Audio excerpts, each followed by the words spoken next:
Alléluia, amen, amen. Bien-aimés, bonjour, j'espère que vous allez bien dans le nom puissant et précieux de Jésus-Christ de Nazareth. Donc cette chanson qui est intitulée Doucement chantée en Baoulé du centre de la Côte d'Ivoire dit ceci: n'eût été ton intervention, je ne serais plus de ce monde, car mes ennemis m'ont tendu des pièges. Ils ont voulu s'en prendre à mon âme. Mais Père, tu as été là et tu m'as protégé. Amen.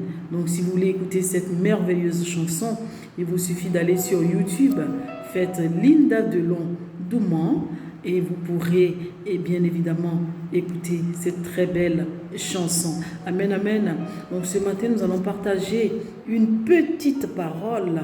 Oui, la parole de Dieu est grande, mais celle-là même que je veux partager avec vous, c'est juste une exhortation qui montre la valeur de l'amitié. Parce que le plus souvent, il y a des amitiés qui sont tellement intenses, sacrées, que c'est même plus fort même que les liens familiaux. Amen. Et quand on sait prendre soin de son amitié, quand on sait prendre soin de ses proches bien-aimés, on profite, on jouit avec eux au jour même comme de la récolte, au jour même de l'allégresse. Amen. Ce qui fait qu'il y a des amis qui ont des grâces surdimensionnelles. Et quand on sait se tenir avec ces amis-là, quand on sait se comporter, on entre avec eux dans les grâces. Amen. On profite des grâces de ces amis-là. Mais quand on se comporte mal, on a souvent des propos blessants, on lance des piques, on agresse parce qu'on est jaloux, parce qu'on envie la vie de la personne, on n'arrive pas à être comme la personne, donc on profite, on attend la moindre occasion pour lui lancer des piques. Bien-aimé, lorsque votre ami va entrer dans de grandes grâces, dans de grandes bénédictions et qui s'en ira, vous les mêmes, vous viendrez dire: oui, on était ensemble, c'était mon ami, c'était ma copine, mon copain, aujourd'hui parce qu'il a réussi, aujourd'hui parce qu'il a telle position, il m'a tourné le dos. Non, bien-aimé, quand on se comporte bien envers autrui, à l'égard d'autrui, on soigne son langage, on évite de blesser, on évite de piquer. Je vous assure que dans les grâces, vous profitez ensemble. Et quand un ami a confiance en vous, une personne a une confiance entière en vous et qu'elle entre dans des grâces, vous allez voir même que ses parents, elle va vous mettre à une hauteur que ses parents même n'auront pas. Voyez, parce que vous avez su bien vous comporter. Amen. Et c'est très très important. Et le plus souvent, d'autres disent: oui, un tel est ingrat, une telle est ingrate. Nous étions ensemble, nous avons partagé ceci. Quand ça n'allait pas, c'est moi qui étais là. Je l'ai hébergée, elle était chez moi. On a fait ceci, on a fait cela. Parce qu'elle est devenue comme ça aujourd'hui, elle me tourne le dos. Parce qu'il est devenu comme ça aujourd'hui, il me tourne le dos. Mais bien aimé, est-ce que quelque part, il n'y a pas eu une faille de ta part? Il n'y a pas eu une méchanceté de ta part? Il n'y a pas eu un comportement de ta part? Amen. Il faut faire attention. C'est très important. Parce que une chose est sûre, quand on se montre aimable envers une personne, on respecte une personne et qu'une personne entre dans ses grâces, rares sont ces personnes-là même qui tournent carrément le dos. Rares sont ces personnes-là. Mais quand on se montre véreux, méchant, on lance des piques entre copines, on casse du sucre sur le dos de l'autre, on essaie toujours de tirer l'autre par le bas, de sorte que les gens puissent avoir une mauvaise image de la personne. Quand elle entre dans ses grâces, ne t'étonne pas de ne plus pouvoir être avec elle, ne t'étonne pas de ne plus pouvoir marcher avec, parce que il faut se protéger aussi des mauvaises compagnies, des mauvaises amitiés. Amen. Et on va lire ensemble ici. Vous savez, bien-aimés, il n'y a rien de nouveau sous le soleil. Nous pensons que nous sommes nés et c'est nous qui bâtissons le monde, c'est nous qui faisons le monde. Mais c'est archi faux. On se trompe complètement. Il n'y a rien de nouveau sous le soleil. Tout avait déjà existé. Ça existe, ça existera toujours. Même quand nous ne serons plus là, les mêmes choses vont se répéter. Amen. On voit ensemble dans Ecclésiaste 22, c'est même écrit l'amitié. Ecclésiaste 22, on va commencer à lire à partir du verset 21. Si tu as tiré l'épée contre ton ami, ne te désespère pas, il peut revenir. Si tu as ouvert la bouche contre ton ami, ne crains pas, une réconciliation est possible, sauf le cas d'outrage, mépris, trahison d'un secret, coup perfide, car alors ton ami s'en ira. Vous voyez, ce n'est pas sorcier. Le comportement que nous affichons en l'égard d'autrui, nos proches, nos amis, nos bien-aimés, peuvent par moments, les comportements peuvent par moments emmener nos amis à s'éloigner de nous, nos proches, à couper les ponts avec nous, parce que nous ne sommes pas intéressants.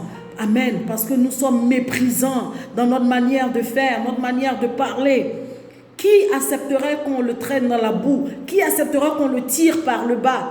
Personne. Ceux-là même qui se vautrent dans ce genre de choses n'accepteront pas qu'on leur fasse ça. Mais ils prennent plaisir à vouloir rabaisser les autres, à vouloir traîner les autres dans la boue.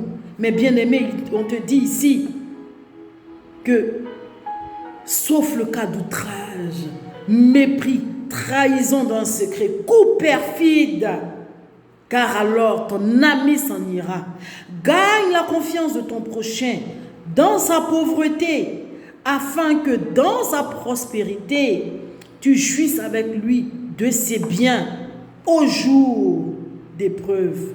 Demeure-lui fidèle, afin de recevoir, s'il vient, à hériter ta part de l'héritage. Vous voyez, tout est écrit. Il y a des amis, quand ça va mal chez toi, quand tu te retrouves dans des difficultés tant financières, que soient les problèmes que tu traverses, des adversités, même quand tu es une personne publique et que tu te retrouves être scandalisé sur la toile. Et moi, je n'aime pas la honte on te tourne le dos. Quand les choses sont difficiles pour toi, tu n'arrives pas à joindre les deux bouts, tu les appelles, ils te tournent le dos. Mais la Bible te dit ici, gagne la confiance de ton prochain dans sa pauvreté. Que dit-on? C'est dans le malheur qu'on voit ses amis. C'est dans les difficultés qu'on voit qui est avec soi. Il y a des gens bien-aimés qui sont là que pour le bonheur. C'est-à-dire, ils vont te suivre quand tout va bien chez toi.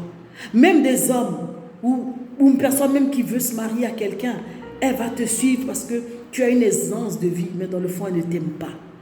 Et il suffit même qu'on s'approche de cette personne pour lui proposer plus. Elle va te trahir.